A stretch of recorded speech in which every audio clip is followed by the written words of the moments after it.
All right, it seems like Restream is behaving, and it looks like we're ready to stream and do this whole YouTube thing, fellas. Greetings, everyone. I hope you're all doing well. Welcome to the greatest spectacle on Sunday nights, the Xbox Roundtable Podcast, the place on Sundays to kick back, pop a nice cold one, and discuss Xbox news and more from around the game industry. This is your host, Invader, and naturally, it's great to see you all here as you're all filing in. For tonight, we've got a few things to cover. Granted, it's not the most, big headline news during the past week, but there's still some nice bits to talk about. The first round of the Halo Infinite tech preview has come and gone, and we'll give our impressions on it. As well, Xbox has announced a new indie game showcase. What do we expect to be there? Well, hey, we'll get into that as well. And you know what? It seems to be acquisition season. Embracer Group has acquired several different studios the past week. Do we expect more to follow soon? All this and, a couple of other things to discuss. However, first, let me introduce my band of merry men here. Starting off with our guest from the Xbox Ultimate Show. Please welcome back Mav. Hey, buddy, how you been? I've been excellent, man. I was super excited to see the invite come my way to be here. I was able to be on the show one other time, and we had a lot of fun. So, hey, we got Halo to talk about, as you mentioned. So I'm all for that. And also being here with this great group of guys here. So let's have some fun and talk Xbox. Yeah, they're okay. I mean, that Centurion guy, we got to calm down every now and then. But, they're a pretty cool group. Speaking of which, let me introduce my awesome panel here. And I will start off with the guy just named Centurion Buddy. Hey, what's new and exciting? Hey, what is going on, everybody? I hope we've all had our fruit tonight. It is definitely going to be a fun show. I don't know what's going on, though. I took some time off from Xbox to play Days Gone because I need to get that game out of my backlog. And I tuned into Twitter to check out how everybody's joining the Halo beta. And yeah, that was definitely interesting. We'll just say that was interesting tuning into Twitter this weekend. Mm-hmm. Yeah, by fruit, you mean Fruit Ninja, right? Fruit Ninja. Yeah, well, dude. Oh my God. We'll talk about it if you want to. Well, we'll get into it later because I know it would just break down everything, but we will definitely dive into that. Moving down the list here, Tim. Hey, how's it going, bud? Good. Happy to be here. Good guests. Great panel tonight. We have a lot to talk about. Ready to get into it. So happy to be here, and let's get to it. Well said, bud. Well said. Shockley, hey, what have you been up to? Yeah, not much. Did dive into. I definitely didn't plan to spend some of my days off this week messing around with Flight Simulator. Mm-hmm. I did the initial day when it dropped. But I was just having fun just going back to places where I lived and you can just it's just crazy how it literally scales in real time, the the freaking Earth. It's just ridiculous. I was just messing around with different planes, and that's one really cool thing about that game. Mm-hmm. I'm sure traveling all over, we definitely wish and hope we can do go to cool places throughout the time we're here. But we know there's definitely cities you're never gonna see. Mm-hmm. Just but it's just crazy how you can because I was literally I live in Indiana, and I was flying just past the malls and movie theaters, and it's it has you can I'm flying right past our AMC movie theater that we go to all the time. It's just it's just crazy how it maps out pretty close to what everything looks like, even though it's might be a little blurred when you get close to the ground. But that's what I don't think gets too much credit, because people are oh, look at this car model. It looks kind of like it's, a PS2 car or something. When they don't until you actually play it and you're actually, going, over different terrain, and especially low to the ground, and look at how it's scaling the entire Earth. Especially I was flying around downtown Hollywood, where I used to live, and it's mapping those canyons in real time. There might be a few stutters here and there, but it's just ridiculous how much terrain it's just mapping on the fly. Like, they've definitely outdid themselves with that, and that thing's only going to get better. So definitely give it a try. If put it on easy. It's easy to. If you can fly a plane on GTA, you can fly a plane on this on the easy setting, and just have fun with just messing around or places you've never been. You can actually kind of experience it in real time, mapped out. What that city looks like. So it's pretty cool. But never played a flight simulator game before, so I did not mean to waste so much time on it. I was like, man, I've been playing this for like 2 hours and not doing anything, just like looking at the earth. But. Yeah, no, I totally agree with you, Eric, and I think MLD would be in agreement with me too, that you can just lose yourself in it. You don't mean to spend so much time in it, but you just get more curious, just like going around and flying around, like, oh, I wonder if I can go here and there. Oh, I wonder if I can, go to my old neighborhood and so on. And it's just, just that curiosity really sparks something in you. Yeah, I was showing my spouse where I used to live when I was in LA, and I could actually show in mapped out exactly, here's where I went to go. For this class, or I can just show. It's like you can show somebody around a city you used to live around with, some of the smaller jet engine or propeller planes in there. You can get pretty low and go at a slow speed. So it's kind of cool to do things like that. So. Yeah. No, I hear you, man. Pretty cool game. I haven't had a lot of time with a flight simulator previously, but it is surprising me and blowing me away in a lot of ways. And last but not least, MLD, man. Hey, how you been the past week? Hey, good to be here. A lot of things to talk about here. I was playing Flight Simulator, basically just on and off casually. Like one day, you got some time to kill. You think of a certain place you want to see, so I just do that. I'm playing some indie games on Game Pass. It was a game called Yes, Your Grace. It's like a medieval kingdom simulator. That actually surprised me. That was pretty fun. But overall, though, I've been keeping a close eye on the Halo technical preview. Big Halo fan myself, and just it's really good seeing the community come together in a positive way, and just how much 343 they finally got that sweet spot. So, but we'll get into that later. Just good to be here, guys. Yeah, lots of chatter about that, and unfortunately, I was not able to get into that, at least the first round anyways. Hopefully, next time around, I'll be able to give it a go, because I am itching to get into that. But you know what? Why don't we start out by talking about it? Talking some Halo, guys, our first topic. And it's been about a week since the conclusion of the first round of the technical preview, or multiplayer beta, whatever you'd like to call it. And I've seen a lot of praise for it coming from all ends of the spectrum, whether it be different journalistic coverage, players, fans, whatever you say. Just all around, there seems to be a lot of good chatter about the game, a lot of positivity. Now, it's just a lot of people are missing it. I'm seeing there's a withdrawal from it. I don't think any other people on the TXR panel have been able to check it out, but Mav Buddy, Mr. Fun Speculation, I know that you did get a chance to spend some time with the technical preview. What did you think of it overall? Man, I was loving my time with it. I was having a blast, and then I came across this basket of watermelons.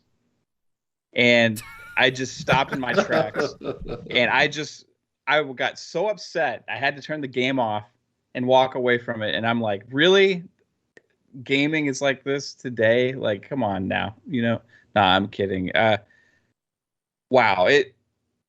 It was actually better than I ever thought it would be honest with you, because this was not even really supposed to be something that was going to get everybody talking.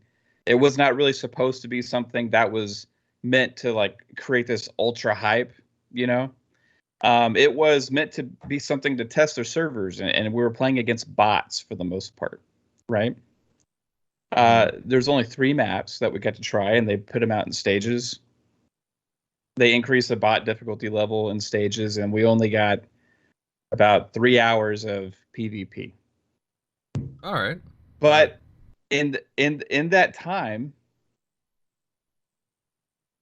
everybody was having so much fun. For over a day, there was only one map that everybody was playing. One map.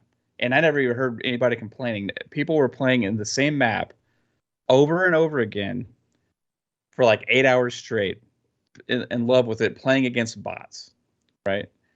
And if that doesn't tell you something, you know what I mean, about what they've created with the feel of the multiplayer.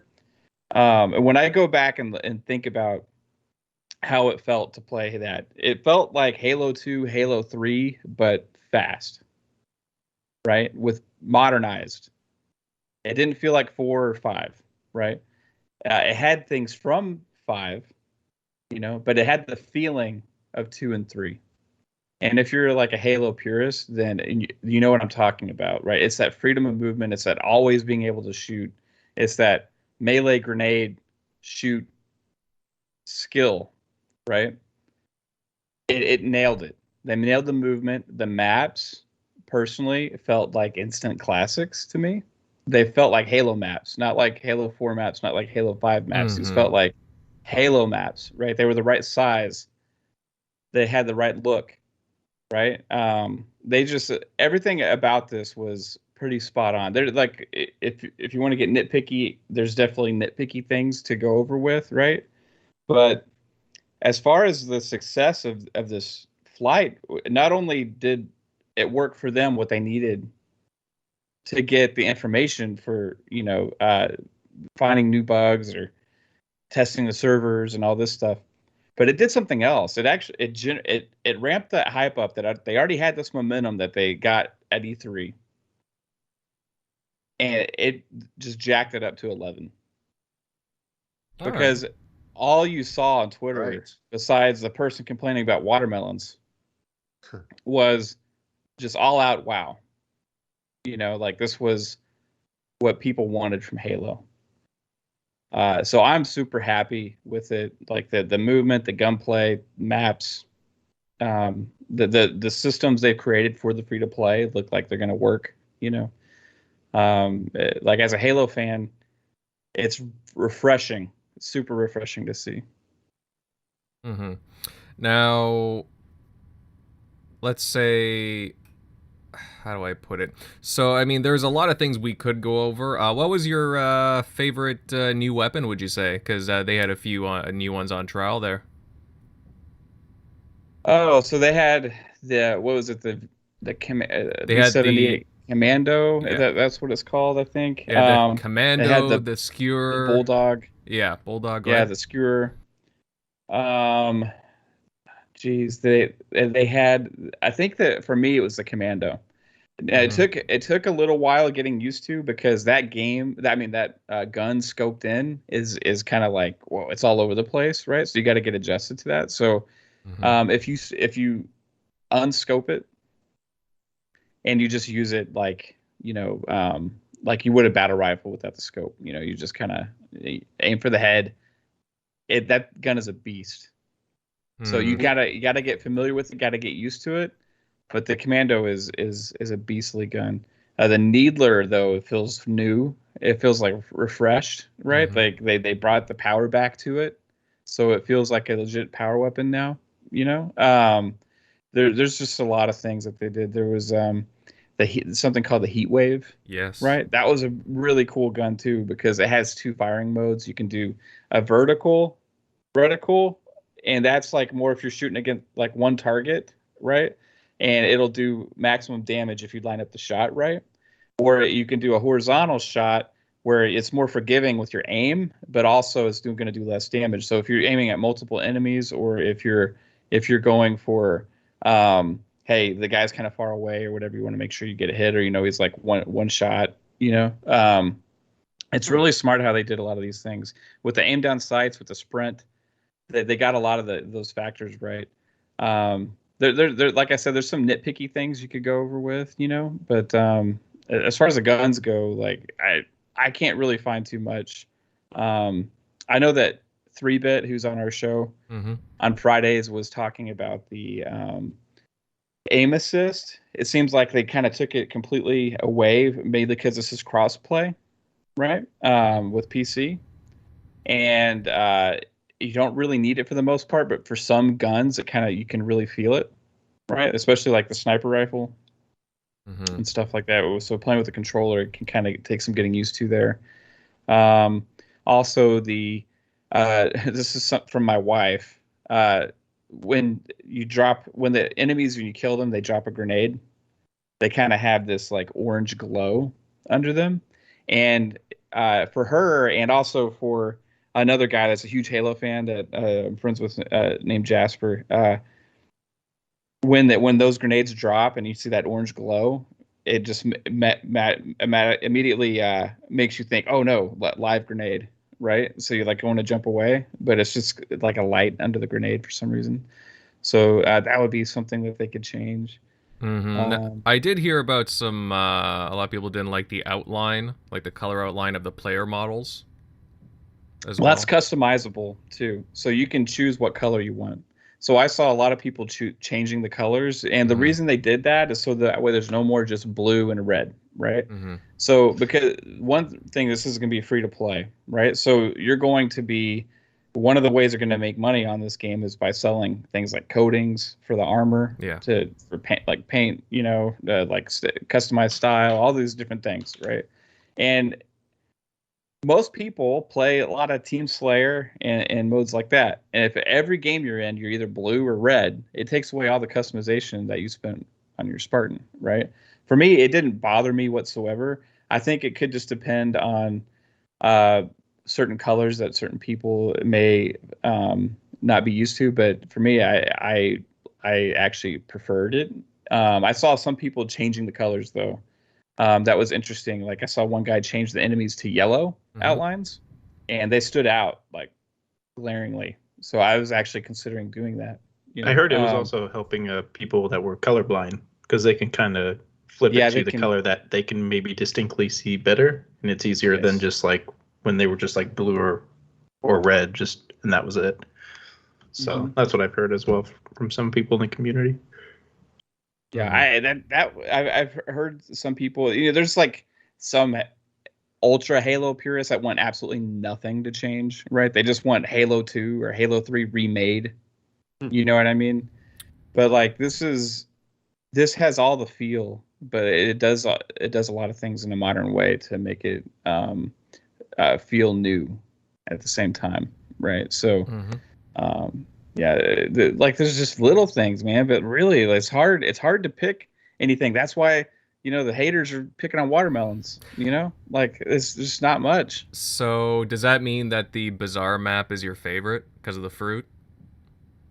Bazaar map is actually my favorite, yes. But not because of the fruit, but it is because of the courtyard. It kind of has this like Halo 2 vibe on that map for me. So I instantly saw that map and I fell in love. And I love the layout of it. They got the courtyard in the middle. You got the rocket launcher that's sitting right up on the top of that ledge, right? So immediately when it was PvP, it was a race for the rockets, between both parties, right? So it was absolutely a blast. But you felt it when it went live, right? Against PvP, because the one thing if I was to say something, the highest level bots they had, the Spartan bots, I think they need to amp the difficulty up on those suckers a little bit, because there was a definite increase between the easy, or what they call, or not the easier, but they're Marine and ODST, where there's a definite jump there, right? But from ODST to Spartan, there wasn't as big of a gap. You could tell like there was a little bit of adjustments with the style that the Spartan bots played with, but ultimately they weren't that much harder. Like the scores were about the same. Like we never lost a match to bots, It would be nice if Spartan bots could put forth a challenge to seasoned Halo players, right? If they could manage to make that happen. Yeah. Now, how did you feel about the equipment, the kind that that you can pick up during the maps? How'd you like that returning? I liked it because it's within the map. It's not like loadouts, right? So it's like Mm-hmm. you know where it is, you pick it up. But it's kind of like they treated it kind of like they would have used to with the overshield and busy and stuff like that. Like you keep your eye on it, you know where it is, and then you pick it up. If it's not there, it's because somebody else got it. So I've always liked Halo more when things are on the map as opposed to you showing up with it, right? Because that's a battle for the map. Is kind of what Halo's always been about, right? So if you're a seasoned team and if you control the power weapons, usually you're going to have the advantage, right? So Yeah. you can take that approach with these abilities too, but the abilities respawn a little bit more frequently, and they're usually more available to get. And I find that usually I had one with me, right? So it was different. It's going to be interesting to see like the different uses you can do with everything. The grapple shot was insane, I was about absolutely to say. amazing. I was about to say I saw people do some pretty crazy things. Yeah. Trying to go into areas where they're not allowed to at the moment. But you just like I saw some really crazy combos with the rocket launcher and whatnot, and the grapple shot. Really Did cool. you see the one? Did you see the one where they're kind of back to back, and one guy grappled, I guess the building from across, and the other guy behind him grappled his teammate, and then shot the kind of leapfrogged him for a second, and then Mm-hmm. with his movement shot off the rocket and like nailed the target on the other side. I thought that part was pretty cool.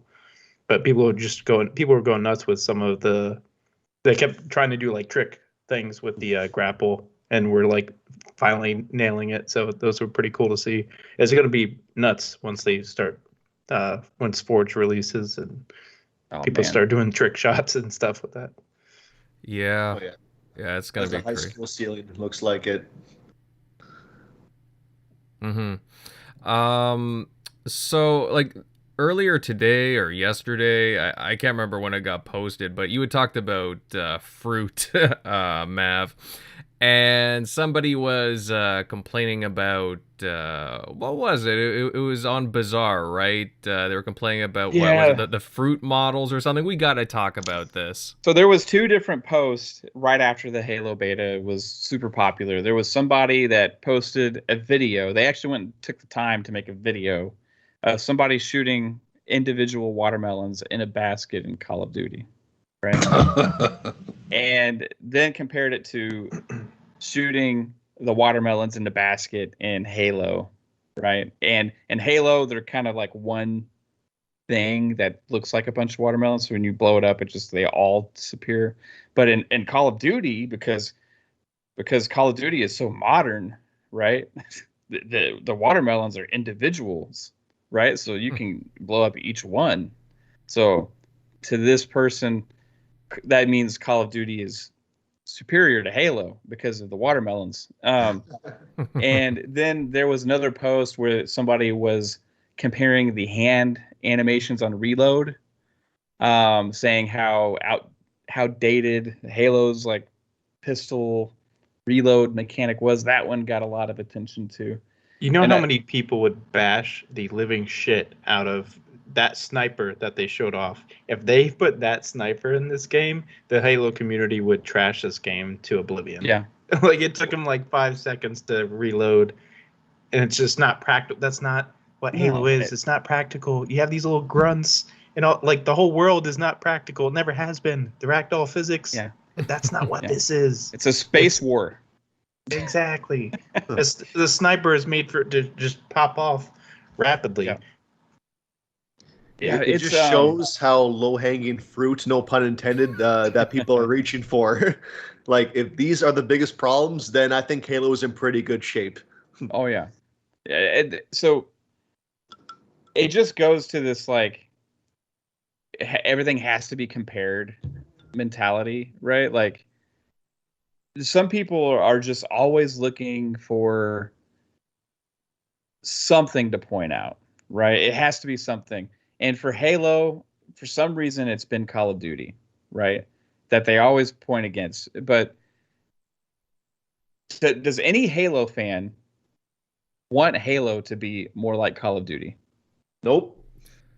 If Well, you ask yeah. any Halo, you're going to get very few yeses in that question. If you go poll every actual Halo fan, that's just not something that Halo fans want.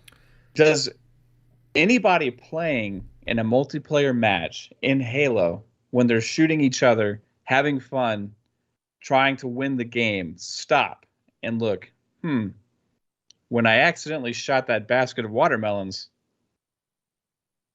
only one of them should have disappeared? No, that doesn't happen.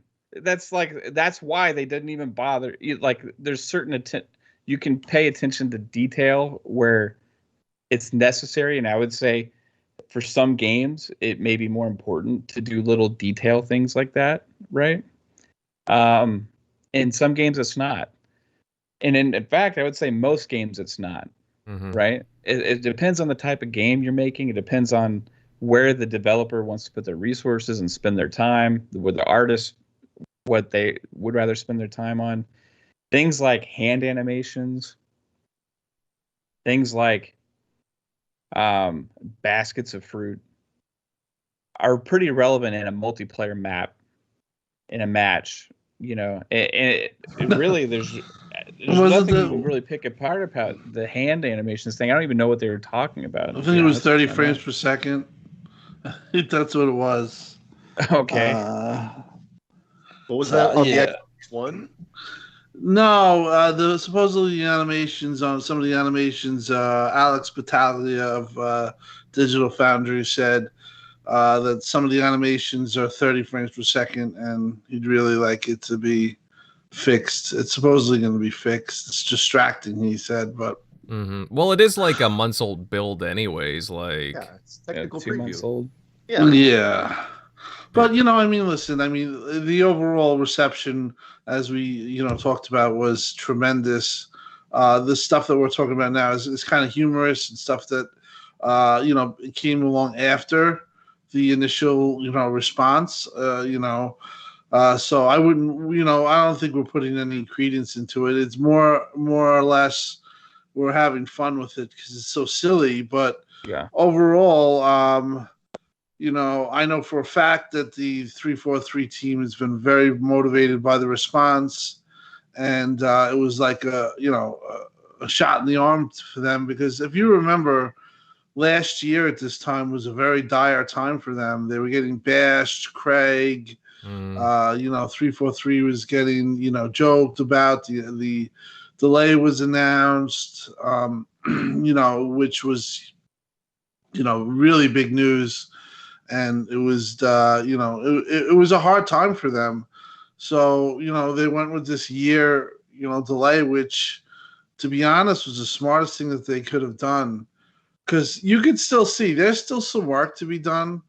But they're in a very good state right now.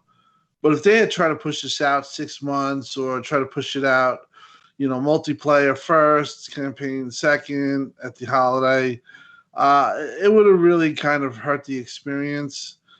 Being that they did what they did, and they got this response that they've got, really everyone was really happy about it. The only, gripes I heard was now people say, it can't survive because it's not a battle royale. But I heard for the longest time, Halo fans and Halo diehard multiplayer fans, that's the last thing that they want is a battle royale. I thought that was funny. But overall, the 314 is very motivated, and this has been a huge success. Just basically from the response, these things go two ways.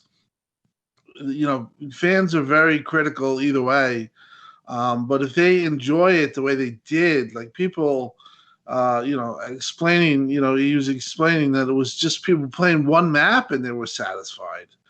It really goes to show you how good, or what the potential that's there for this. So being that it's free to play, we were talking about that too. I think pre-show, it's going to be huge, man. I think probably the first couple of days will be rough, I'm going to be honest.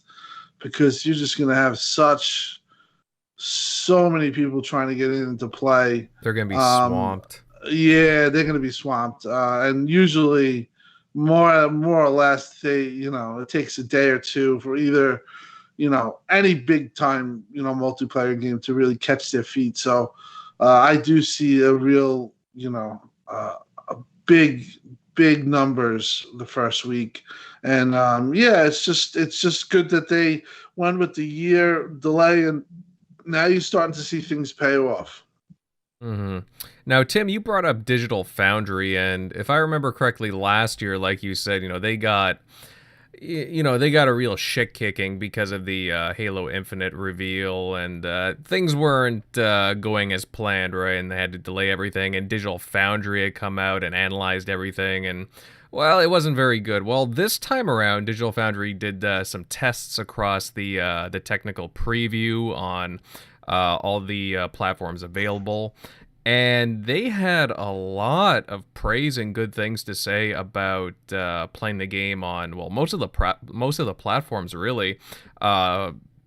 The resolution and scaling for like the Xbox Series X, the targeted 4K, they said it performed pretty well. The Series S ran smoothly, targeting the 1080p, with only minor dips at 60 frames per second performance, which, that's pretty good, man. Like that's really impressive there. And even the Xbox One version, guys, I don't know if you guys had watched Digital Foundry's video or read their articles on the matter, but the Xbox One versions were running the game, well, fairly decently at the cost of, while losing different shadowing, like graphical effects, less environmental detail, like different kinds of different things like on the ground, on the walls, like a little bit of blurriness in the background. But otherwise, I mean, the games So they had were less performing. NPCs. Oh, wait, wrong game. My bad. Wrong game. Well, you know what I mean, Centurion. Like, I get it. Yeah. Yeah. There's got to be a sacrifice. And I'm sorry, if you're playing on a base Xbox One, I don't think you're looking for shadows and ambient inclusions or reflections. Mm-hmm. Yeah.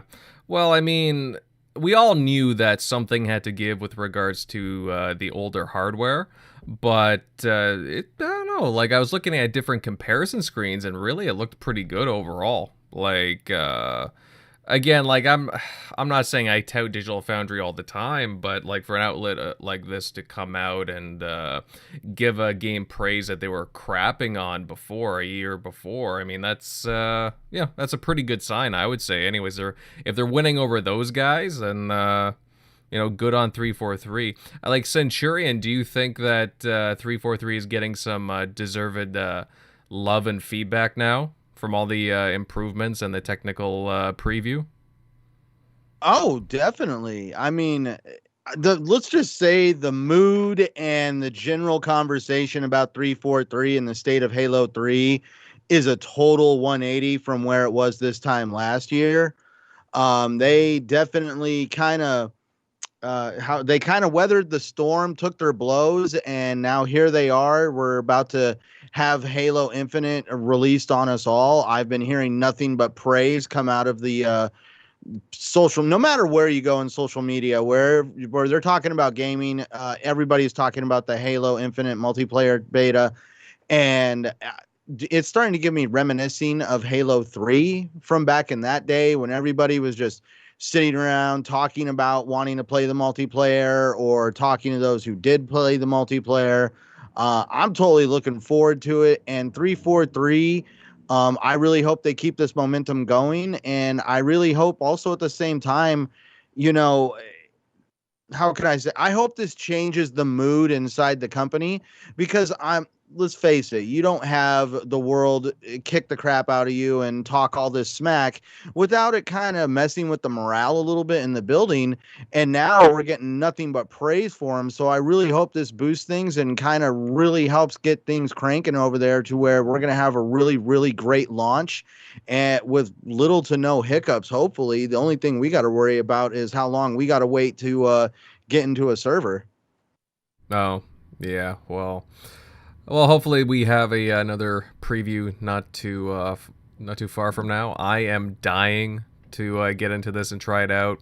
From all the stuff that Mav was saying, from the new weapons, maps. I'm even curious about the bots. But again, people were talking about how difficult the bots were to fight against, and that kind of makes me wonder if the AI is good with these bots. Like, how is it going to be in the campaign too? Right? Like, Halo's always been known for really good AI, and I've been a really big proponent of AI getting better in games as time goes on. So I'm really curious to see how that goes with if that ties into the Halo campaign with the AI. And I don't know, there's a lot of things that I'm curious about and excited for. Again, diehard Halo fan here, and I really want to try this sucker out. And I see a lot of people in the chat just waiting to play this game as well. I want it in my hands, guys. I want it. Does anyone else have anything to add before we move on? I think this will be the biggest Halo out of all of them. Off the top of my memory here, Halo 3 launched with over 3 million copies on its opening weekend. Sold about, 12 million, 13 million lifetime. Mm-hmm. I think this game will have no problems reaching that many players in a fraction of the time. Again, I say players, not sales, because, Game Pass being on PC as well, like all the various platforms this game will be available on, the launch will be the biggest. People compare it to Halo 5, saying like it's all baseless. Halo 5 was on one console with had its market share problems, PR problems. Xbox Series X does not have that issue. Xbox is so much more than just a console now. If it's going to be huge, and I think the little things it does, I think even bots, is like people have been asking for that for so long, and that feature will only get better with time. Some people are even speculating that it may even get like, how Forza has like the AI that it's based off of players. Like that may happen with Halo AI bots one day. Who knows? I think it's in its infancy, but it's really good that they even did it in the first place. Overall, just it's bringing the community together. It's so many different ways. Halo 3 multiplayer was my favorite, but I'm also like a pro sprinter too. I adapted with the times. And it looks like they got the right balance. I think it's only like a 10% increase when you choose to sprint. So it's not really that big of a deal, but you still get that I think it does. It's the best way to please both sides. It finally ended the civil war between the sprinters and the no sprinters. I think their main issue was like when you sprinted in the old games, you couldn't shoot. And that's where kind of like if you sprinted, you were dead because then when you ran into somebody, you couldn't shoot. And then you couldn't even do anything. So I think that was their main gripe. I think they've solved that. So I'm pretty sure you can shoot. Yeah, you can. Okay. Yeah. You can't shoot while sprinting, but the second you stop sprinting, there's no delay anymore. Okay. But beforehand, when you were sprinting, you got a huge speed boost. But when you stopped, you were a sitting duck. You couldn't even barely turn. There was this long animation of pulling your gun back out to getting like ready. Okay, and now I'm in normal mode almost. It was like, really, it made you feel cumbersome, right? And heavy and slow. Even though the game was faster because you could sprint. When you weren't sprinting in Halo 5, it was like you were in mud, right? So you felt the need, you had to be sprinting. And then when you stopped, it was, okay, crap, I'm going to get killed because I ran into somebody that wasn't sprinting. You know what I mean? So with this, it's the sprint option is there. And the way they penalize you for is because when you sprint now, you show up on the radar, right?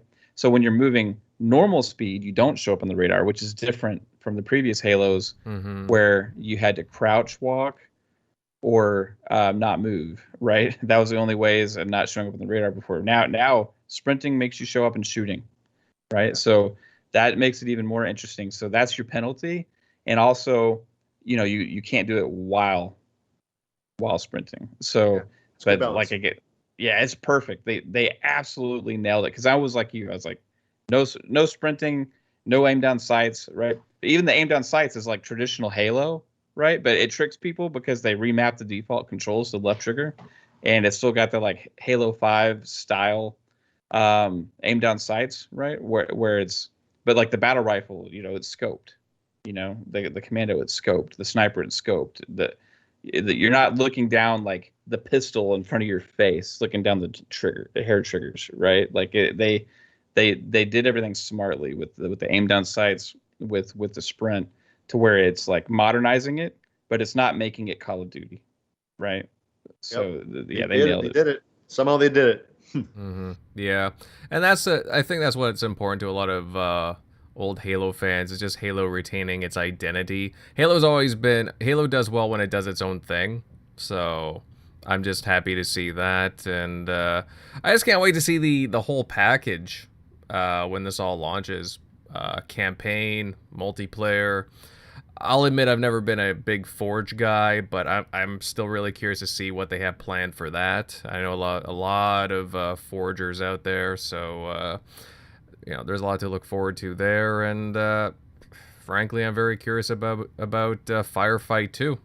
So I love that mode, but I'm sure time will tell. We're only a few months away from launch, and a couple of more flights from the looks of things, and we should have more info drops very, very soon.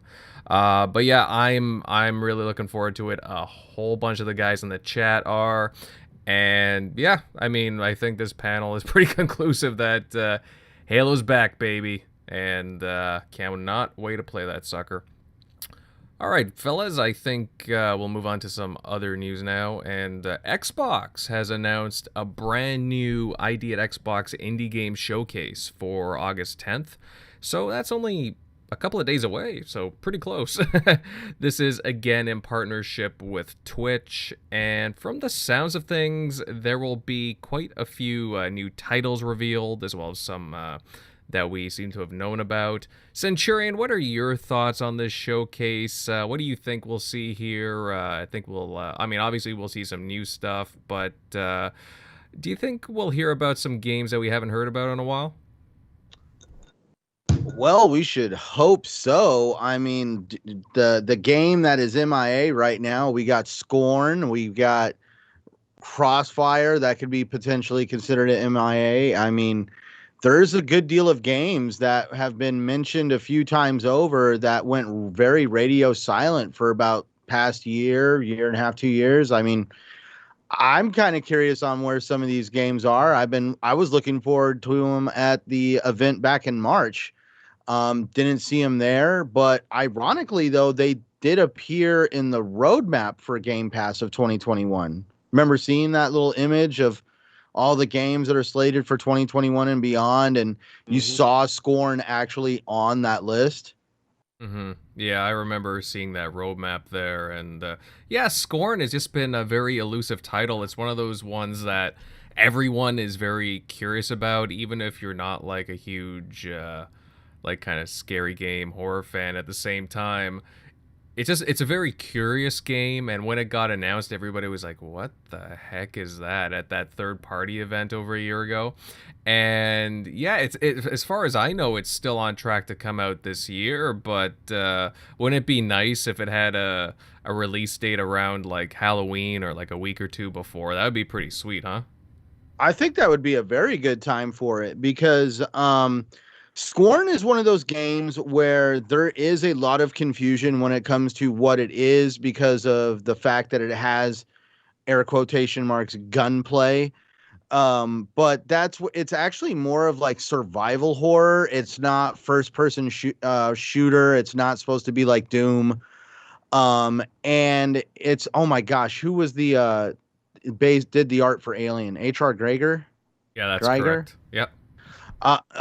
So a lot of the artwork in the game was based off of his artwork that he kind of helped give rise to the original Alien movie. And definitely it'd be a very, very, very good showpiece for Halloween. But that game right there, I mean, depending on who you watch on YouTube, there's some people out there that are starting to almost declare the game a scam, just because of the situation of how it's been funded. And I mean, literally its development has been a roller coaster ride. But we've seen a number of games actually this year that were considered somewhat under the guise of a scam. Atomic Heart all of a sudden made an appearance on the Xbox show, which totally kind of silenced a lot of those rumors about Atomic Heart. So I'm really hoping we get something on Scorn at least in August that would kind of give everybody something that this game still does exist and is on track to at least being released into the public sometime. Yeah. I mean, there are a lot of question marks. Obviously, at the Annapurna event, last week, I believe it was, the Artful Escape got shown off, and it's coming to Xbox Game Pass day one, I believe, in September, if I'm not mistaken. And that one's been turning a lot of heads. Actually, it's been on the Xbox roadmap for a couple of years now, so like at least 3 or 4. Because I remember, I think it was announced back at like E3 2016, something like that. So I know a lot of people who are pumped to play that. Only about a month away. The Gunk, guys. The Gunk is another title that we haven't heard a lot about, but it's an Xbox exclusive, and people are just kind of wondering, hey, where's that game? Tunic. I don't know if anybody here is interested in that. We had a demo for it a couple of months back. I thought it was pretty cool. It's very Zelda-like in a lot of ways, old school Zelda. So I'm not the only person who thought when Zelda Link's Awakening. Yeah, that's what I thought, yes. Okay. I thought it was cool. Yeah. I mean, just to jump in here, I see the Artful Escape. That is coming September 9th to Game Pass. As far as this upcoming show, I honestly, what I like most about it is just their dedication to independent developers. As we know, Sony's been getting criticized because of their lack of interest or their lack of focus, seemingly on independent developers. And, I remember the start of last gen, Xbox was really getting killed because they didn't have their idea at Xbox up and running, and they were in the process of getting it going in 2013 at the launch of the Xbox. So everyone was saying, oh, well, Xbox turned their back and they got such negative, responses and such negative coverage on this. And meanwhile, Sony, being Sony, sees the opportunity, and they were saying, we love indies, and they had, had really come to the forefront for independent developers, and they said that they're all about it and this and that. Fast forward to this gen, it's clear who is really pushing the envelope for independent developers, and just these shows and these updates. While they have, they'll have some information that's pretty big and it's nice to have, but most of all, it's smaller games and stuff like that. It's just nice that they have this commitment and they're showing these games off. And yeah, you'll probably get some Game Pass news, and you'll get some surprises this coming show, because Xbox is, as and Chris Chawla, shout out to him. We got to get him on this show one day to talk about his work and his team's work. I mean, ID at Xbox is just absolutely killing it, and just their focus on getting games into Game Pass, even if they're not a part of ID of Xbox, they're just day one on Xbox, the multi-plat or whatever on Game Pass. It's still incredible value, and I'll go into a game that later on, probably when we talk about games, but a game I've been playing, Dodgeball Academia, that just came out of nowhere. And you just mentioned the Artful Escape, which actually looks really cool. These are smaller games, but it's so cool to have them in Game Pass, and it's just so cool that Xbox, as we know, has a bold commitment to AAA games, as we talk about probably every week, and we'll talk about this week too with the acquisition talk and stuff like that. Yeah. But they're also, they're at the forefront with independent developers, and it's just great to see, and I love that they do these shows. Very small but nice gathering, and they have good announcements. The last one was really good. Mm-hmm. Yeah. Like I'm just going through a list right now of titles. Lake, that's supposed to be coming sometime. There was a delay I remember announced last week. That's XO1 that I believe it's a free-to-play multiplayer game. I remember everybody was going crazy because it was like Exomecha. yeah, Exomecha. Yeah, sorry.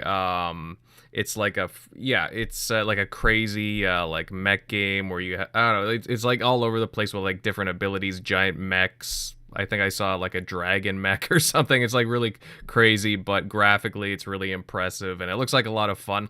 That one got pushed back into 2022. We also looking forward to Echo Generation. I think that still has yet to be released. I know it's made by a Canadian indie studio. Still a lot of high profile ones. I believe somebody brought up Crossfire X as well. And then there's even like some people don't even consider these indies, but like we still haven't Warhammer Dark Tide, the co-op game. It got delayed until next year as well. Will we be seeing some new gameplay for that? Well, that's always a possibility. I know I would love to hear more about that title. The snowboarding game Shredders is supposed to come out at the end of the year as well. Maybe we'll hear we'll see some more gameplay for that. And there's a lot of stuff at Xbox's end, and we have to be very like, it's just amazing, like the shift from where we were, again, like going back to last generation to this generation. Like Tim was saying, Chris Charla and the people at ID at Xbox doing some really, really awesome things and gathering all this talent towards the platform. Do you think Cuphead hits next year? Oh, DLC. The DLC that's been. Oh my God! They took they made $1 million and took a vacation. Well, remember they had the Netflix show and everything in development. Like they've been doing a lot of things, like branding that game. I have no idea because that was supposed to come out, I think, as far back as last year, and then like anything else, it got delayed, which I have no problem with, but they've been very quiet on it, so I'm just kind of, I don't know. Well, you have to realize, I think it was 2 or 3 people that really made Cuphead. They might have a little bit more now, but they just might be exploring other avenues of Hopefully we find out they made Cuphead 2 and not just that DLC. Hopefully that, like they did last time, it was like delay. Yeah. Oh, we actually added all these other platform levels to it. I was about to say. Well, yeah. The story of Cuphead was weird because it showed itself.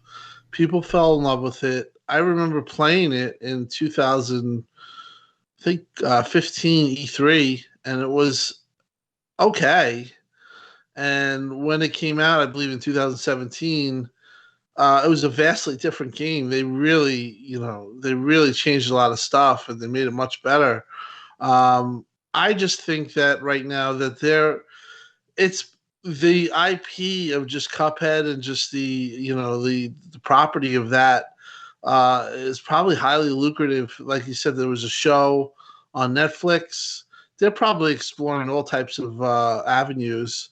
And maybe some are more lucrative than others, and that might be the reason why the Cuphead is such, because I was thinking about that the other day.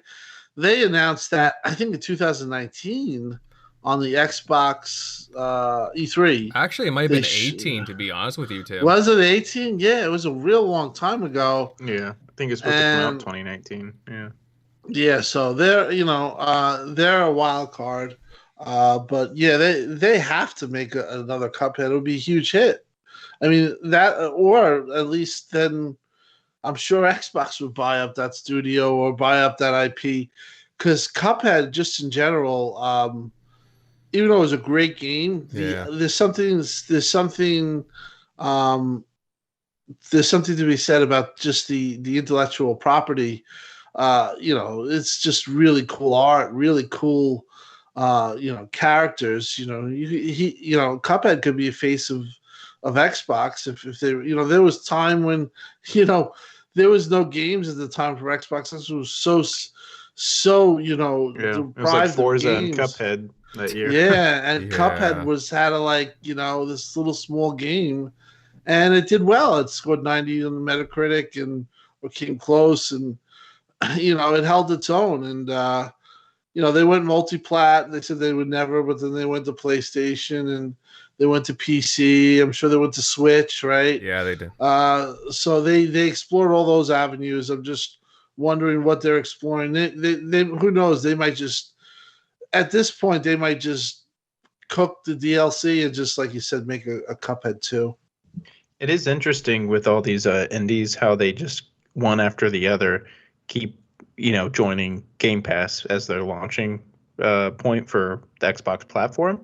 I think that's kind of like a real edge with Xbox because like the other platforms like PlayStation, they'll hit those platforms, but they give kind of Xbox gamers kind of the benefit of like, hey, yeah, just try our game on the service you already have. Cool, we got a bag from Microsoft, and then that kind of boosts the sales on like PlayStation and other platforms because it just gets more word of mouth out there of people like, hey, did you try this game? Cool. Oh, you have a PlayStation? Yeah, just buy it, because you can't get Game Pass.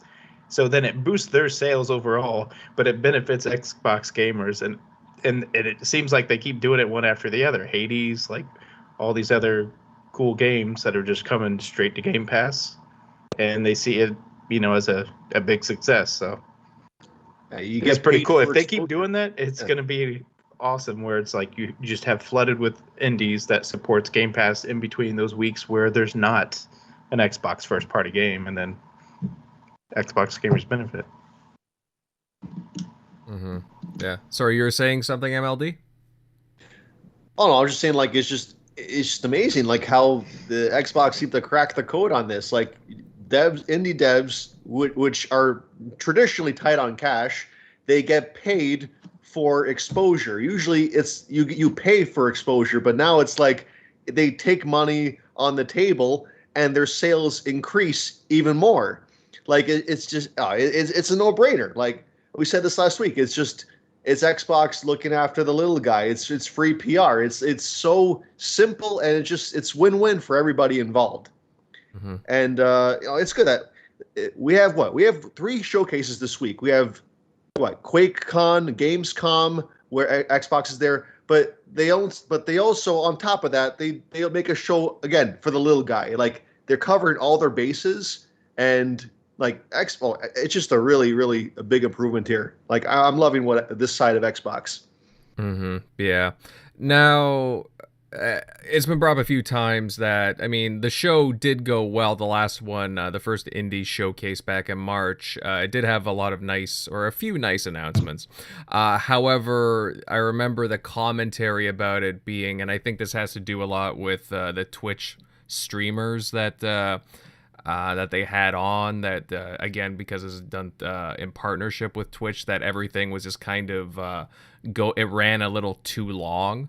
From what I remember, like, didn't it go on for like 6-7 hours, something like that? Yes, it was like 4 hours, I think. But the weird thing is they did like, okay, here's 15-20 minutes of games, then here's 20 minutes of an interview with a indie dev. Then let's take a break.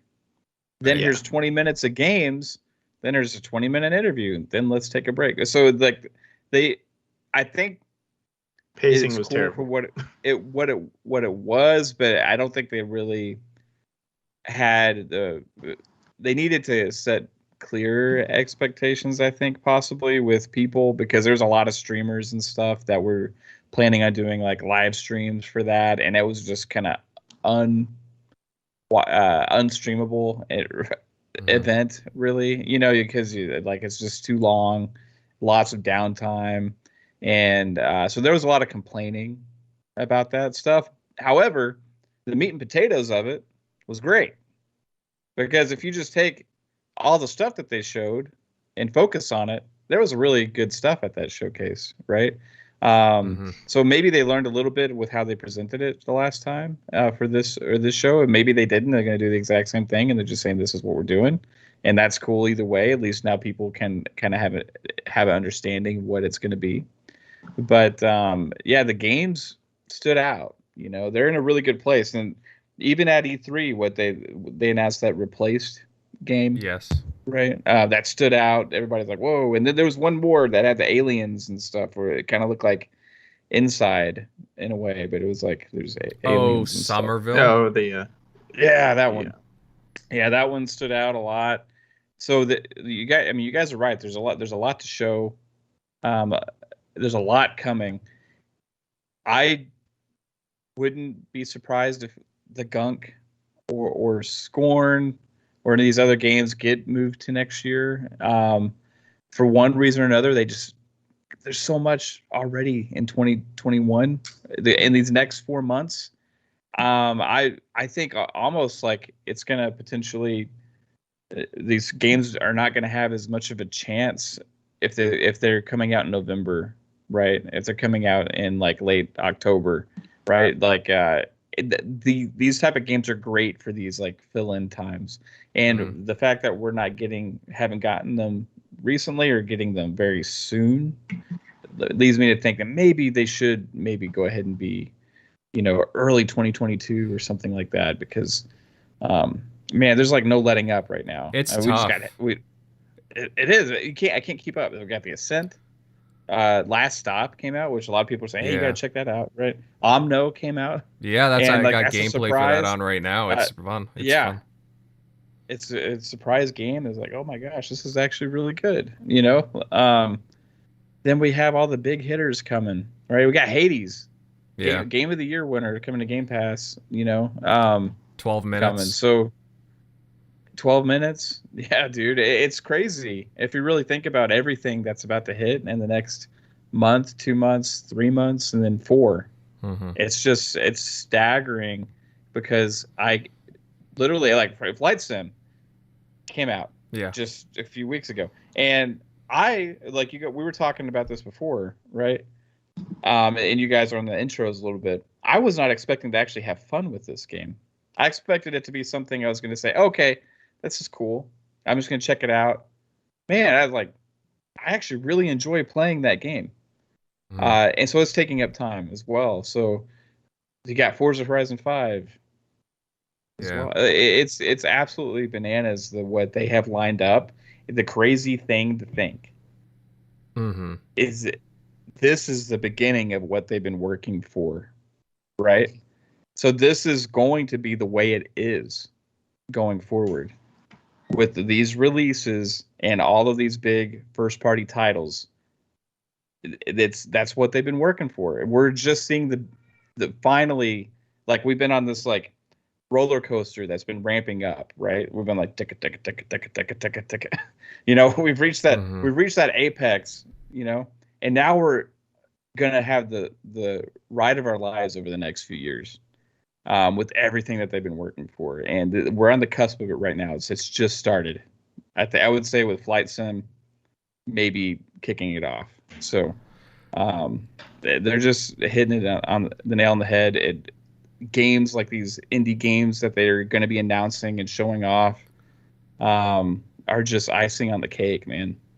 Like it's filling in all those gaps for us, but giving us all these great games to play.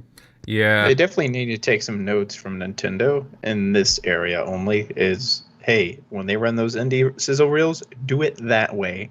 Then do the treehouse stuff you want to do after, and the interviews immediately after. So people, like, if they want to watch that, they can just jump right to it when that sizzle reel ends. That's all you got to do. And then people can decide if they want to stream it, other than, hey, I'm going to sit here and stream this for 4 hours just to get to the end of the show and see what else there is to see. Yeah, well, that was a big criticism of the first show. It was 4 hours.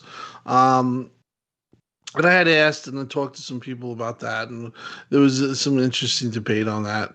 A lot of these developers, this is their first time being shown or showing off of a game or being even introduced to the public. So they kind of did that on purpose because you're right. That's probably the way to do it. Is show the sizzle reel and get all the good stuff out of the way. So when the people come on to talk, basically you, me, and everyone else will turn off the show. That's what they know that. So in a way, they strung us along last time because they do want to highlight some of the people, and some of the people do want to get recognized because this is kind of like their first, step into, for a lot of the developers, stardom or recognizability.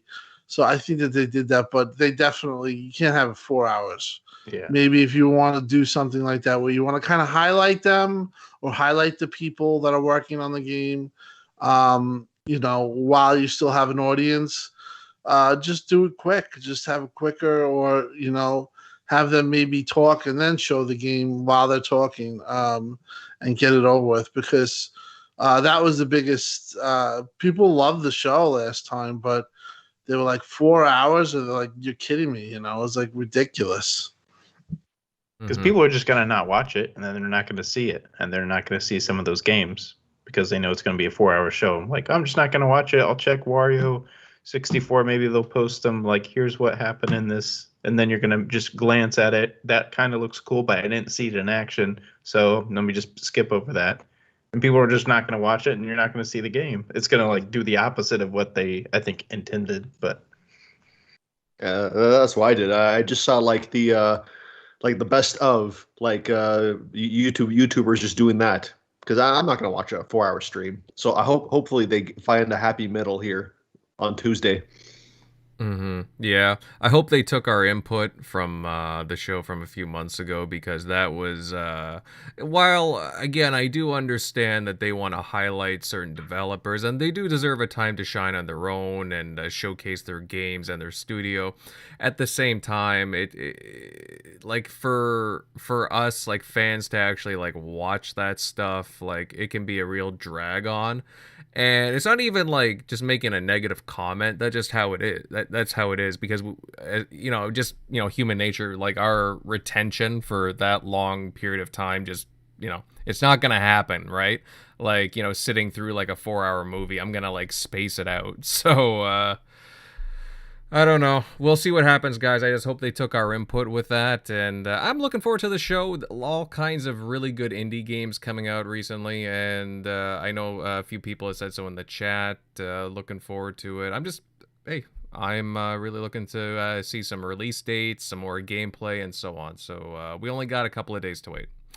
All right, guys. I think we'll move on to a little bit of hardware news, so to speak. And Xbox has announced another brand new controller. It's called the Aqua Shift, and it's very, I want to say, oceany. Has like a shade of blue to it. I think it's a nice looking controller. I believe it has some wavy patterns on the back of it. It looks like a pretty cool looking controller. Shockley, but I know you enjoy picking up the occasional controller. You're a bit of a collector. What do you think of this latest special edition controller?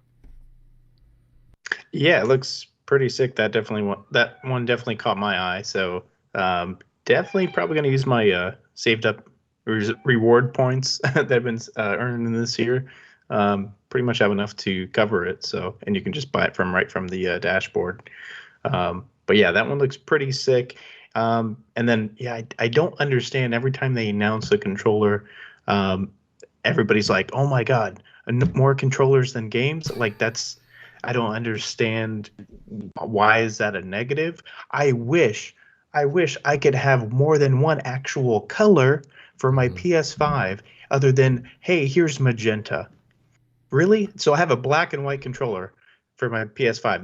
Those were my options, because I wasn't buying magenta, so that's what I spent, for those $70 controllers.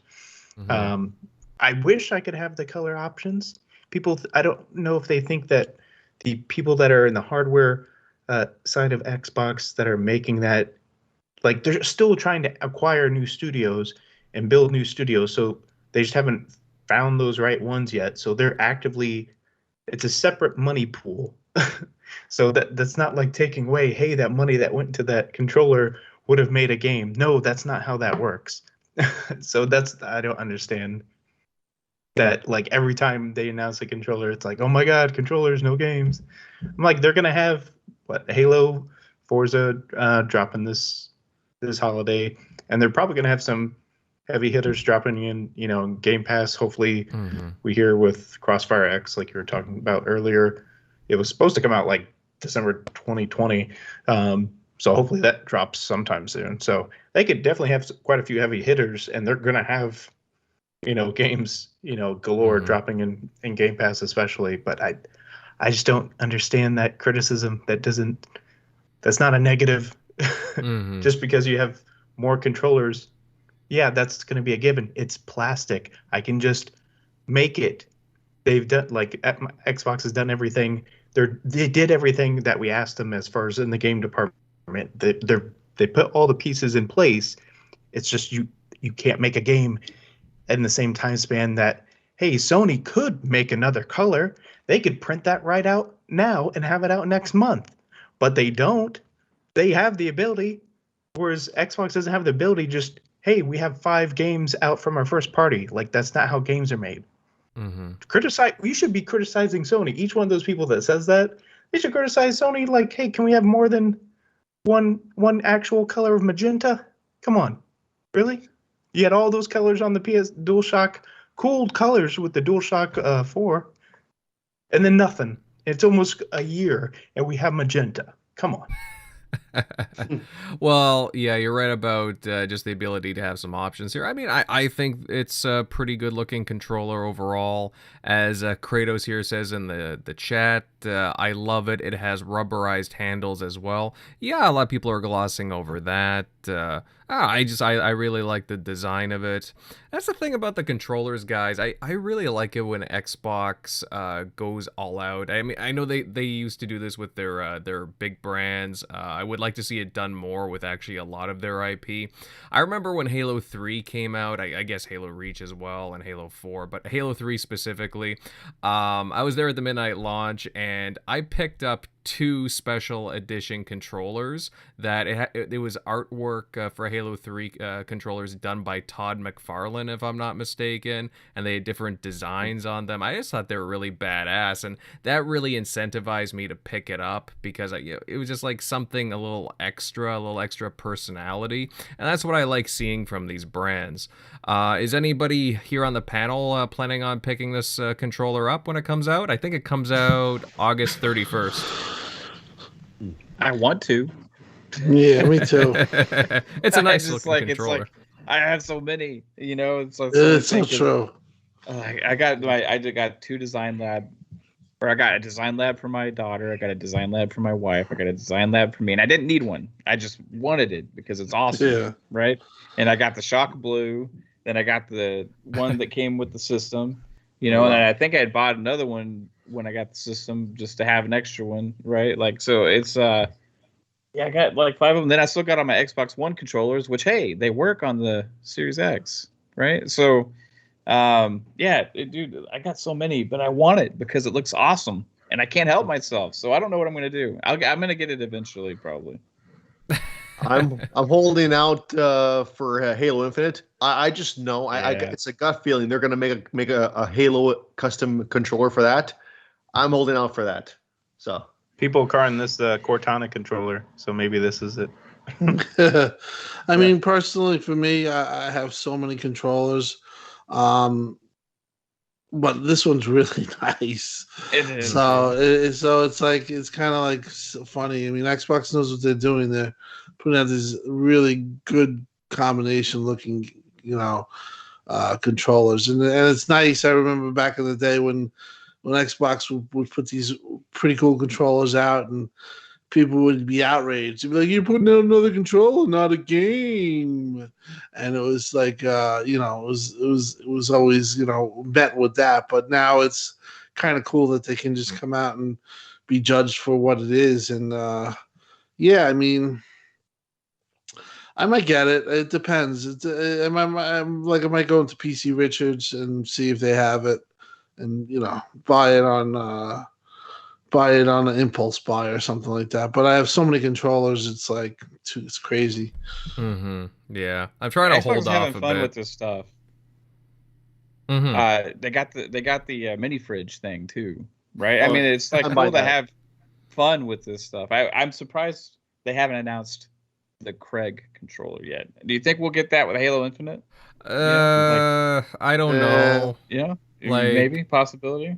I like personally, like, I know that they kind of embrace it, but I also think they want to get away from that as well. Yeah, I hear you. I'd buy it. I don't like, well, depending on how it looked, but like I don't know. Well, it's gonna Personally, be ugly. That's gonna be the point, right? yeah. You got to make it like purposefully ugly. Oh man, well, you may as well have a Mr. Chief controller while you're at it. Hey, Craig on one side, Mr. Chief on the other. Make it an option in the design lab, and now you're talking. Oh, like, yeah, to put your own, like, not just colors but images too. Now that would be something. Oh man. Oh yeah. But then everybody would just make like dick pic controllers. Oh man, that would it would be no. Well, obviously they'd have a filter or something. I'm just kidding, but man, oh man, no, I think it's a good looking controller. Honestly, like, I don't know, like, I don't know, like, I just like kind of like what MLD was saying. I'm kind of waiting until I see like some announcement for like a Halo Infinite controller, because you know that that's gonna be coming. I would assume so. But they're gonna go all out. But either way, I mean, I like the options. Nothing wrong with having that. And these are limited edition things anyways. I liked the camo one that came out a few months back, and they do look really sharp. And this one is it's definitely this like same thing. It looks really nice, really sharp. And whoever's behind designing all these controllers, I gotta give props to. Really, really cool. But yeah, guys, I think on that note, because we can only talk so much about Leia's controller, but it was definitely something to discuss. I think we'll move on to the last bit of news for tonight, and it's a very interesting one at that. And it seems like the checkbooks are open and it's acquisition season. I know a few different commentators, YouTubers joke about that, but it's true. And a few days ago, Embracer Group announced the acquisition of not just 1, 2, 3, 8 game studios. Now, some of you may be familiar with a few of them. 3D Realms, that's a pretty old studio.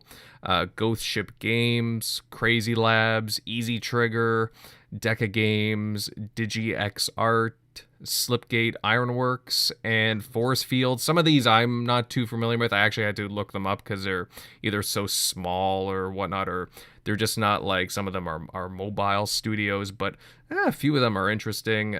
Certainly a lot of names to list off of there, but let's get down into this. MLD, what do you think of these buys for Embracer? Because they've been gobbling up everything. It's definitely an interesting time in the industry right now. I think it's just a time of consolidation. Anyone who can be bought up is being bought up. These developers in particular, in my experience, I haven't heard of any of them except for 3D Realms, of course, with Duke Nukem. Mm-hmm. Ghost Ship Games, I looked at, they made Deep Rock Galactic, which was that co-op shooter on Game Pass. I didn't play it, but at least they're somewhat known for that. The rest just seem, the small guys with potential, but it's just a lot of buyouts have been happening right now. I think the developer that made Streets of Rage 4, they got picked up. Sony, of course, they did their pickups, and like, I think for Xbox, it's like I'm just waiting. Like, I mean, I know what's coming. It's just when. Like, give me a sign, because in Microsoft's earnings report, they specifically said to shareholders that it's in their yearly plan to expand. They're going to expand their studio portfolio. So it's just a matter of just I know they're waiting for the right time, because Bethesda, that was announced like surprising everybody in September, I think. So I think hopefully we hear something then. But yeah, it just looks like something's happening. There's something in the wind that we just don't really see yet. The end gamers here, like people are building up their repertoire for something. Maybe it's like a competing streaming service, not streaming, maybe streaming service, but maybe like everyone's gonna try and copy Game Pass, like how everyone tried to copy Netflix lately. Maybe it's something like that.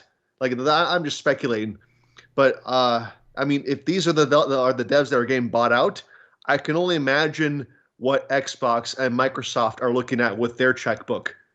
It's just again, it's just a matter of when. Like, and I can't wait to hear to wake up one day, open my phone, and see that they picked up someone that will just make the internet go nuts. So it's a really interesting time to say the least. Well, can I ask Tim Dog a question real quick? Go ahead. Have you heard of the Artifact Studio rumors going around? So what's that rumor? Oh, okay. It's about I had in our group DM I had dropped it that like an insider or whatever, a guy with like, you know, he knows some people. Sometimes he gets it right. Somebody was saying that Bethesda is making a new internal studio, or Xbox whatever. Yeah. And it's going to be called Artifact Studios, and it's going to be for the purpose of remaking or remastering IP. Old IPs. Mm-hmm. Yeah. So I guess is there any truth to that? Yeah. Yeah, I was curious because Tim Dog hears some things sometimes. You know what I mean? If he had heard anything like that, that'd be very interesting to me, because supposedly this studio would be under Bethesda, right? Which is intriguing.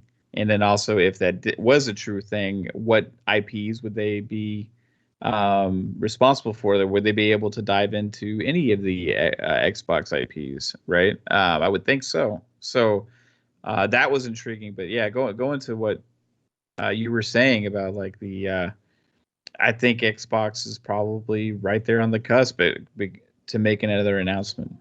The question is how many, or like how big of an announcement is it going to be, right? Because they've kept saying they are investing in a new studio. It's even in their earnings report. Exactly. Yeah. That says that, right? So Embracer's growing, Sony's growing, EA's growing. You know, all of these publishers are growing, and Xbox has said that they're not done. Well, there's been rumors upon rumors that we thought something was going to happen at E3, and I think it's probably going to happen within the next month or two, where we get some kind of an announcement. I'm just curious how big it's going to be. Mm-hmm. It's funny, if the Artifact rumor is true, Xbox is the real leader in organic growth. Yeah, you know. Yeah. Well, you think about how many, like you look at the job hirings going on right now across Xbox game studios, and it's insane. Like they're growing these studios at an insane rate, gathering all kinds of talent, and then they also want to create new studios internally. Actually, in fact, they're probably going to have to create a couple of them, because, you know, everyone's like, oh, where's, you know, my new Killer Instinct? And they're having a hard time finding a studio for that, or, you know, just like different studios to cover, you know, different genres, different aspects of gaming. And they might have to do some internally. And yeah, for even remastering IP. I mean, look at Sony too. Sony recently picked up a studio for the sake of PC porting their IP, right? So there's a lot of different acquisitions going on here, and a lot of different strategies. Going back to Embracer though, they've been buying everything. I know it's like some studios may seem insignificant, but remember, they're the ones who bought Gearbox. Friggin' Gearbox. Yeah. They bought Gearbox. Right. They pretty much leave people alone, don't they? You know what I mean? They kind of let them do their thing and just kind of fund stuff, or they're really hands-on. Mm-hmm. Yeah, as far as I know, they're pretty hands-off. Not too, like, what was that, like a month ago or a couple months ago, they bought Saber Interactive as well. They have everything under THQ. And they bought Deep Silver not too long ago as well. Yeah. Like, That's right. They make a lot of good PC games, like strategy games, yeah, right? that's right. Yeah. Yeah. So people forget the amount of IP that is now under them. So that's why with these different, okay, they picked up a bunch of smaller indie studios, but it kind of makes you wonder if they're gonna be starting like their own service. I mean, I don't think they're going to be starting their own console or anything like that, the Embrace box or something like that. But actually, that sounds kind of weird now that I say it out loud. But they're getting pretty big. Like it's pretty insane as far as. And then MLD, you mentioned Focus Home. They picked up a pretty notable indie studio, the makers of Streets of Rage 4. They got some nice talent there as well. So everybody's loading up and picking up different talent from a variety of studios. It's insane right now what's going on in the industry. I don't know, like, do you guys, like, I know I realized that with E3, I was kind of wondering with Xbox if we were going to hear any acquisitions, but I think it made sense to give Bethesda their time to shine now that they're under Xbox, and to give them a good showing there, to give them all the news. Now I'm kind of wondering if we'll be hearing something, in the next month or two, if they picked up somebody like you said, Mav. Like they're still going out there. It's in their earnings that they want to pick up more studios. Who could it be? It's anyone's guess, really. Like, Mav, ideally, who would you like to see Xbox pick up? Sega, yeah. I don't know if it would be possible or not, but that's just it's just what I want, man. Like, but Sega has a lot more than just what people are thinking of. It's not just Sonic and stuff. You know what I mean? They have Creative Assembly as part of Sega, right? So Creative Assembly also made Halo Wars. Yes. Okay, like and they also have all these RTS games that are just great for PC and stuff. It just makes there's a lot of things about Sega other than just some of the old IPs that make a lot of sense for Xbox, and that's the one I would go for, right? If I was them. Now a lot of people make a lot about the Japanese thing, and can it happen? I don't know. I don't know about any of that stuff, right? So, but I do know that Sega has been making moves that has been splitting off and changing the infrastructure of their businesses to maybe potentially that would make them more acquirable. I don't know, but it just seems like that with that history that they've always had together, dating back to the Dreamcast, it would be something that would make sense if it was to be another large entity, right? And I would love to see that happen. Like, just for gaming, I think it would be the best thing for both companies, personally. Mm-hmm. Yeah, Sega's also my top pick, but I think it's even more than that. It's Japanese support, it's PC support, but it's also even the backlog. Like, imagine all of their backlog games stretching all the way back to the Genesis are added onto Game Pass and will stay on Game Pass.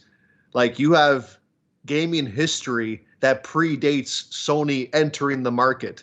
Like, you get a lot of history on that will essentially only be accessed on Xbox for newer gamers and older ones that want that nostalgic fix.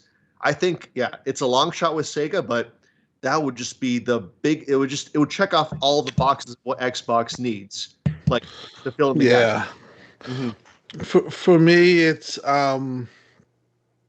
NetherRealm and maybe Rocksteady. Like, if they're actually individually selling like that, I think NetherRealm just makes too much sense with the fact that they have Killer Instinct, and they can make that Killer Instinct versus Mortal Kombat game. Not necessarily wouldn't have to also be a exclusive play. I could see them getting them and maybe giving Xbox little exclusivity, but not full exclusivity. That'd be another tale. I think right now, as far as exclusivity and everything, Xbox has gotten themselves in a really strong position. You don't need overkill. Sega, obviously, huge, would just pretty much end all the talk because it's all they'll need to do. But I just don't know how feasible it is, how realistic it is.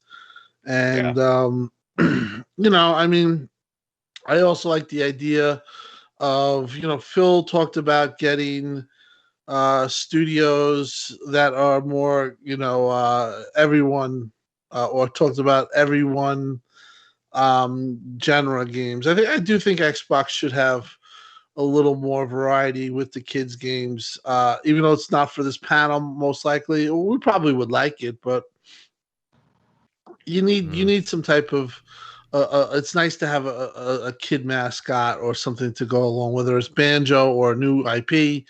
So one of those studios, maybe one of those studios. I think the studio that made forgot the name of it. Are you talking about the Super Lucky Tales studio? Yeah, they're Playful? possible. Yeah. It doesn't have to be huge.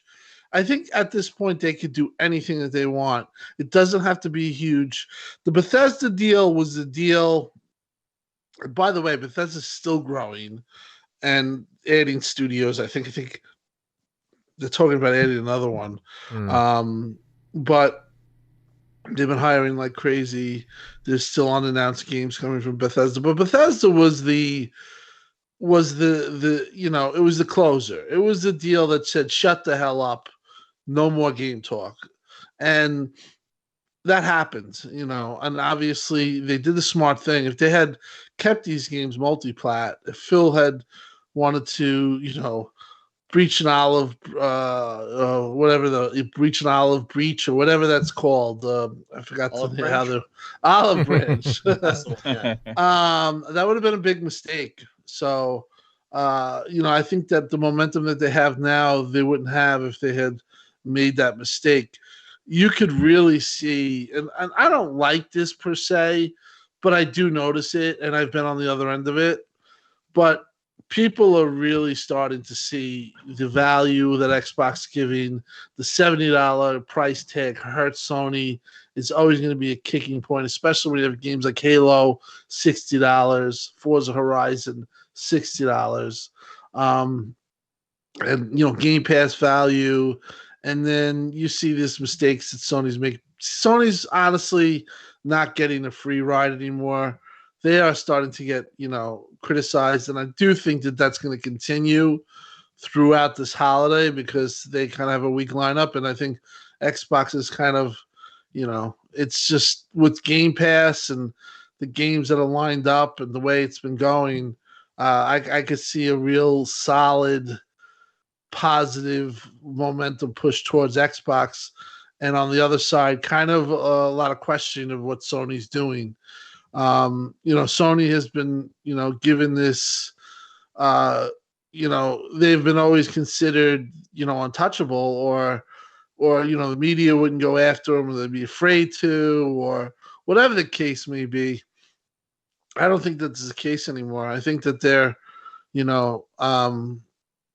targets. I mean, even I thought Destin's video, Destin Lingori's video from IGN about how the $70 price tag, and he talked about value, and he talked about things, really was a video that pointed out a lot of truths. And, I just think that people are more apt to go after Sony now because Sony's just not killing it like they had been. And now Xbox has really started to flex its muscles, and there's a lot of things that are going on with Xbox that Sony doesn't have, whether it's game. They have PSN now, but it's not like Game Pass. Let's be honest. It's not even close. It doesn't have the traction. It doesn't have day and date. Also Xbox with xCloud, and all these things that they're offering, and the push that they're doing. is really starting to get noticed. So my point is that they can do anything wherever they want to go. And I just hope that they do that. They don't have to fear anything. They can get Super Lucky Tail Dev, or they can get, Paradox was one of one of the developers that they talked about.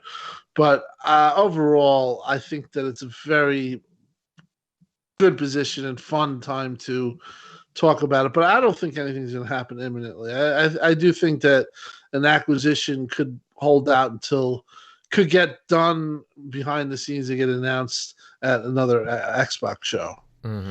Now, I think Sega would be like probably the smartest play in that it's gonna, like, if they were to get, like, because Sega has Atlas, that's a huge JRPG like juggernaut. So if they had that under their wing, had those games flooded to, say, like Game Pass, it gets kind of their base, their hardcore base that maybe isn't, hasn't really played some of those games or just hasn't dabbled in them, gets them like, oh, these are, and they've kind of started to do that with like the Dragon Quest and Final Fantasy games that have been kind of flooded, and Yakuza's. But I think that would just help, having that in your back pocket as your first party studio. And then games like that was kind of talked about this week, like Ace Attorney, that I guess selling low numbers on Xbox. Heck, I didn't even know it was on Xbox. I didn't even know it was on PlayStation. But a lot of those gamers for Nintendo, because it's like a Nintendo like published game for the DS and the 3DS, a lot of those gamers, well, they have to buy. So Nintendo hasn't really been a big player in third party for quite a long time. So they have some of those Nintendo gamers mains. They can't be a main because they have to get a second console, because they have to be able to play some of these, bigger games that don't touch their console, like the newer Final Fantasies, because they're not going to get downgraded to like the Switch, or they're not going to spend the resources to try to get it downgraded to the Switch.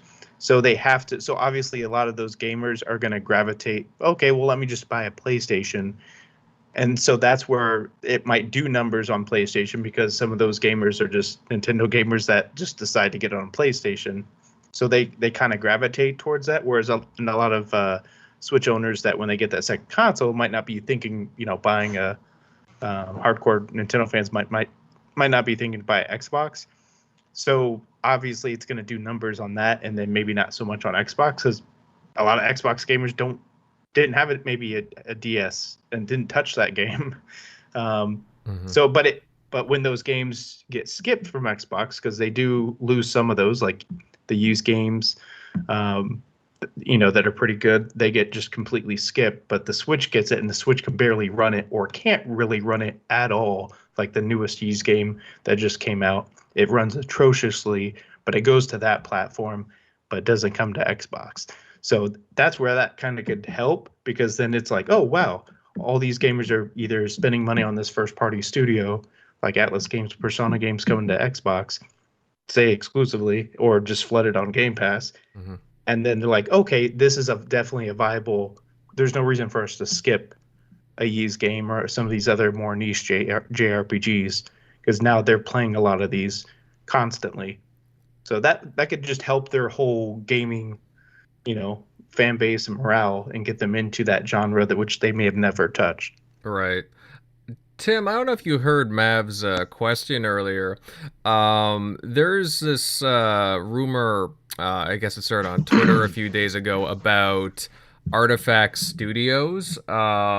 Supposedly there's a rumor going around about Bethesda creating an internal studio to deal with IP remakes and remasters. Have you heard anything about that?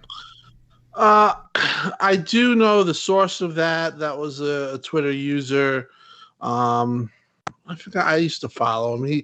He does a lot of. He's very big into Bethesda, and he follows like Starfield. He had broken through some Starfield picks. Remember they came out. Skullsy. Skullsy, and he first reported on it. What I could tell you is that it's probably not that, but I do know, I've heard rumblings that Bethesda really has been on a hiring Rampage, and that may be questions to, well, what they might be doing something. So I do think it's possible. It makes sense, to be honest, just to have like a Blue Point type studio within the Bethesda, in the Bethesda umbrella, because they have so many IPs that they could do that with, and take a page from the Sony playbook. Those games, those remakes, from games that are beloved, do very well. So while I don't think that anything's imminent or anything that is really happening, I do think that reason why he might have said that is because I do hear that Bethesda is just overall very aggressive in hiring, and they seem to be up to doing a lot. They've gotten a lot of respect within Xbox, and overall, because quite frankly, you want to point to a real changing point to Xbox and the trajectory that where it was going. Once they acquired Bethesda, it became a different story. Once they announced exclusivity, it became a different story. And once they kind of like showed Starfield and their E3, Microsoft take notice. So I do think that Bethesda has a lot of pull.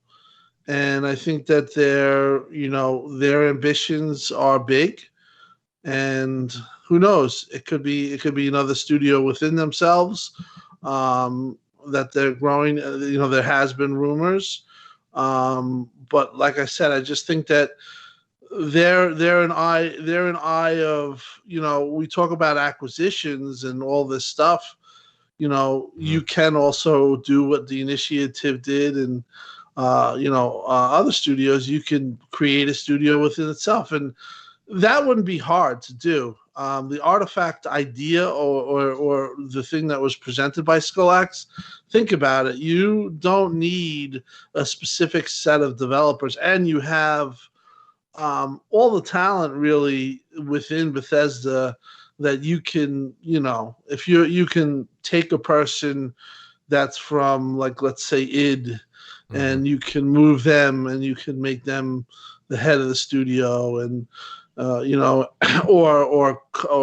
one of the founders of the studio, or and you take another guy from Bethesda Softworks and you make him a high-ranking position, and then they can oversee it. And obviously, they know how the games have been made, and if it's existing IP and it's basically porting over, you can get many developers easily. You could build that studio pretty quickly, and there's there's none of this IP creation.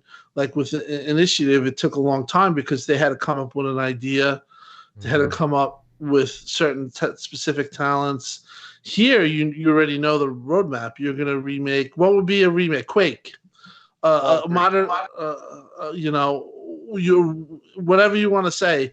Take an IP, and you have the idea. You have the mechanics there. You have everything that you just have to remake and rebuild. And you take the Sony playbook, Blue Point, what they do, and it's pretty fast forward.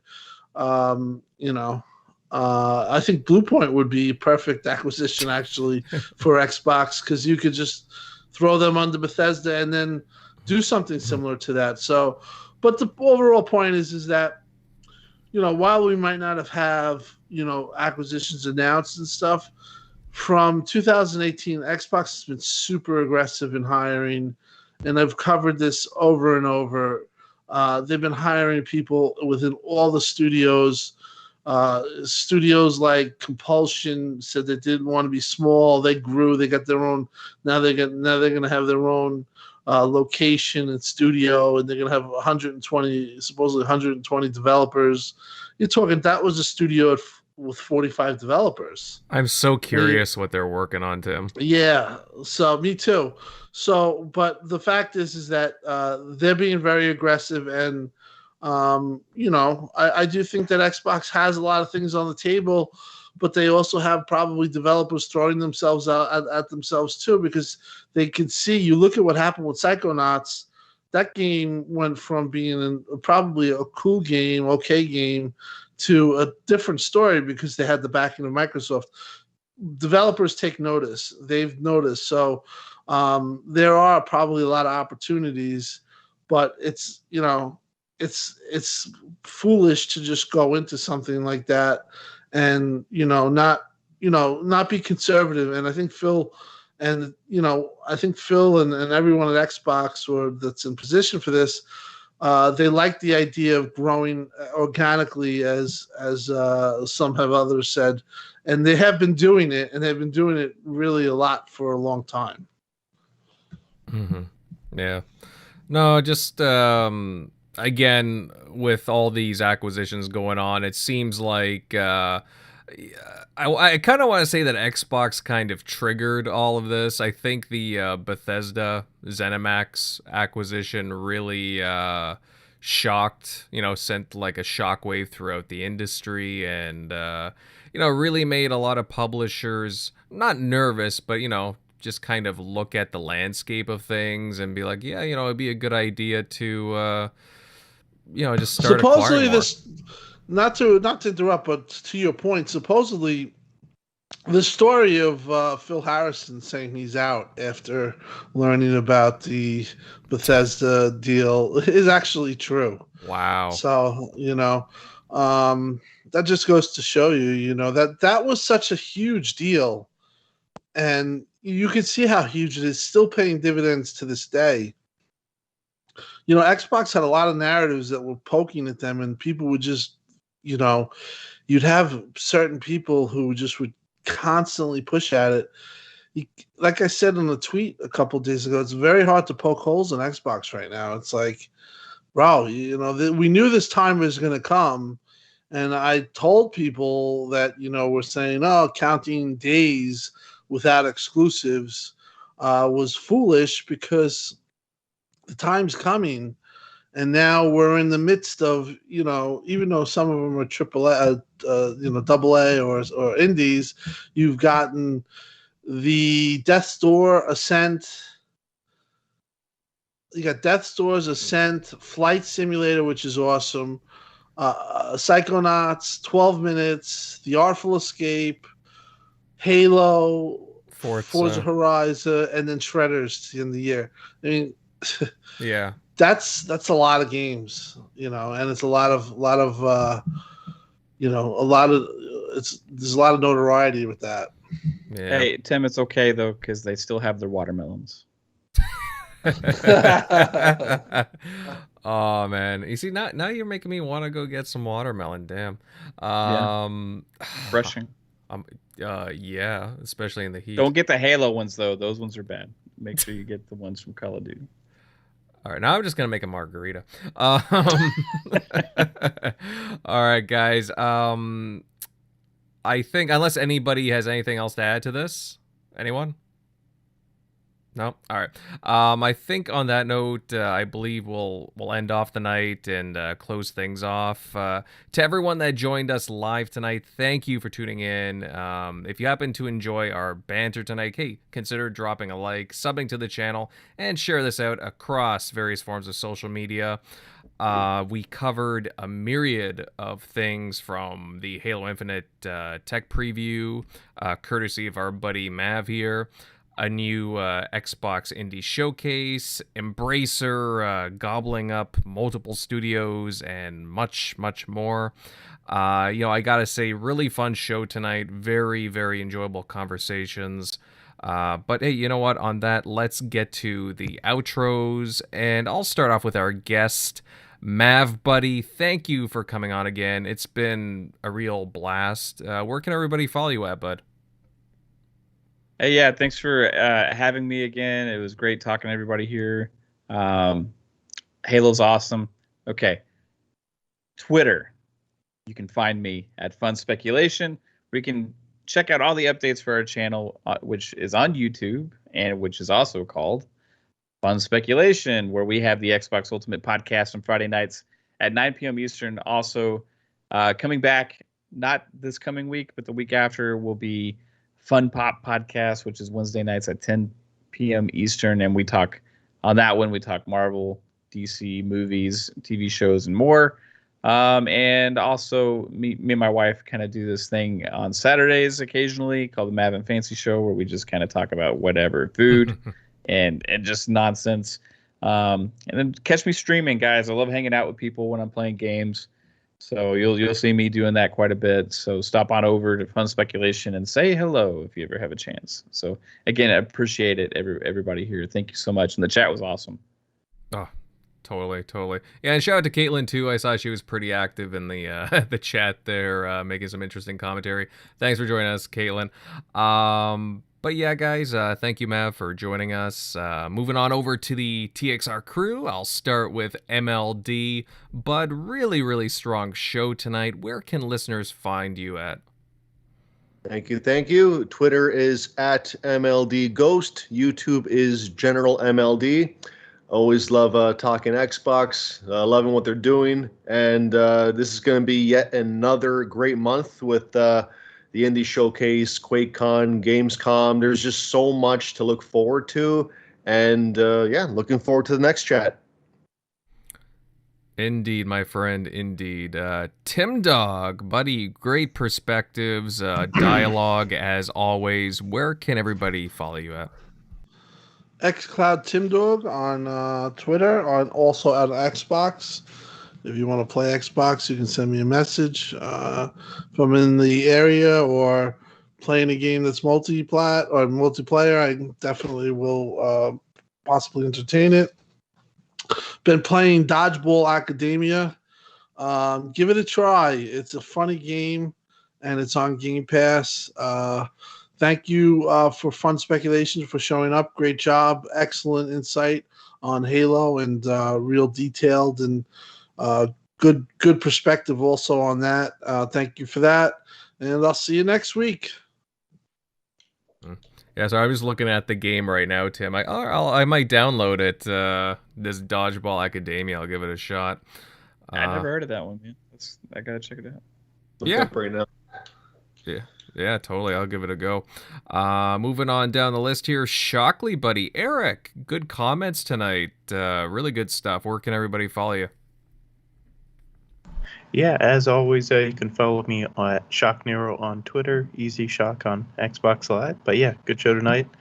Thanks for our guests for joining in, giving us some needed insight on that Halo beta that none of us were lucky enough to attend. Hopefully, we have better luck next time. Indeed, yeah. Sorry, guys. Well, hey, next time around, right? Fingers Yeah. crossed.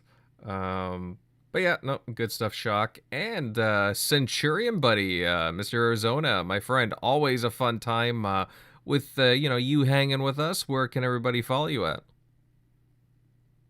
Yes, gentlemen, it was an amazing Sunday night. I always enjoy being able to sit here, chit chat, and listen to you guys, get all your opinions, and even learn some stuff tonight. I mean, I can't keep up with all the developers and publishers that there really are in the industry. And I mean, Shockley is definitely a plethora of information when it comes to some of the stuff that I missed, especially in retro gaming. So I always love listening to him talk about it. Thank you guys. Thank you, chat, everybody, for being here. I'm Centurion1307. You can find me on Twitter, Xbox Live, and YouTube at Centurion1307. You can also find me right here every Sunday night, right here on the TXR Podcast with these amazing gentlemen. And we all know the other half. I normally say I'm on the Shop Podcast, but as of right now, the Shop Podcast is on vacation. I have no date of when it's going to return. Definitely, my thoughts go out with PTK, Blam, and all them. I know he had some things to take care of with his family, so definitely gonna just be chilling for a while, doing more content and hanging out here with you guys more often. Yeah. Well, again, I hope that stuff gets resolved. Good folks are over at the Shop Podcast. Hope everything's good with PTK. Dude, I'll at least say, like, he was my first podcast ever. you being my second. And I mean, the fact that I was able to meet PTK and to find out he like lives in my neighborhood, it was a blessing in disguise in itself. So definitely, yeah, I can't. All he has to do is text me, DM me, and say we're starting this back up, and I'll be right there. All right. Alrighty. Yeah, well, here's hoping. And to round this out, this is Invader, and you guys can find my content over on YouTube at Invader Gaming, also on a bunch of other content creation sites. Check down below in the description. Fantastic show tonight, folks. We look forward to seeing you all here next weekend. Later, everyone.